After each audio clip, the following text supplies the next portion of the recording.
Më shumë se 3 muaj ka vazhdu me intensitet të lartë, gjysma e përqendrimit ka qenë në kufi, produktet që importohen dhe gjysma tjetër tek produktet e brendshme. Në fakt është filluar fillimisht tek kufiri dhe pastaj është pasuar me kontrole zyrtare dhe laboratorike brenda tregut. Nuk kishin për qëllim që gjendet fajtori. Qëllimi ishte që gjendet e vërteta. Ato duhet të mbështeten në prova, analiza laboratorike, dokumentacion teknik dhe procedura të rregullta administrative.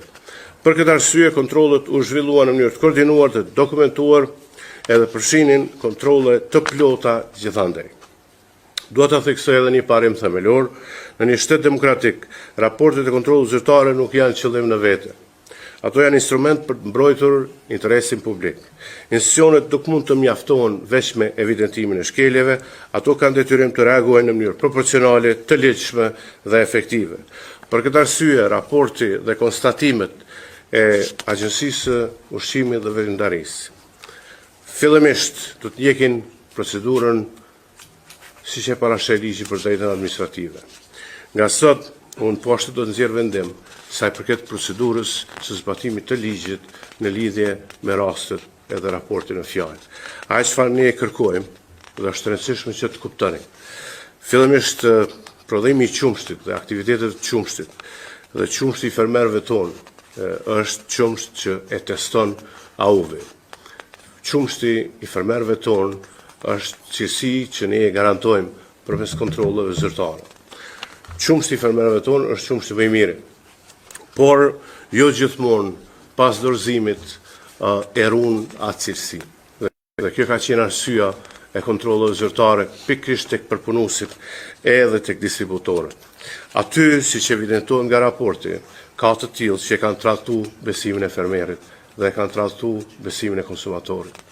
Për këtë, unë i kam kërkuar AUV-it që proporcionalisht, por duhet pas parasysh interesi jetik i Republikës Kosovës për të mbrojtur konsumatorin, për të mbrojtur shëndetin publik, për të mbrojtur fermerin dhe sigurisht edhe ato aktivitetet të aprovuara, se Kosova ka nevojë që të prodhojë qumsht, Kosova ka nevojë që të prodhojë produkte të qumshtit dhe sigurisht secili partner edhe përpunues që është i gatshëm me punu me AUV-in dhe Ministrinë e Bujqësisë është e gatshme që ta mbështesë vetëm në ato aktivitete që janë të aprovuara.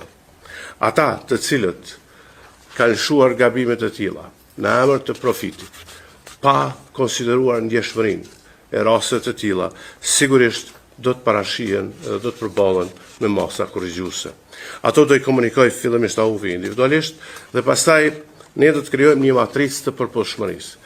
Produktet me shkelje kritike do të rriqen nga tregu.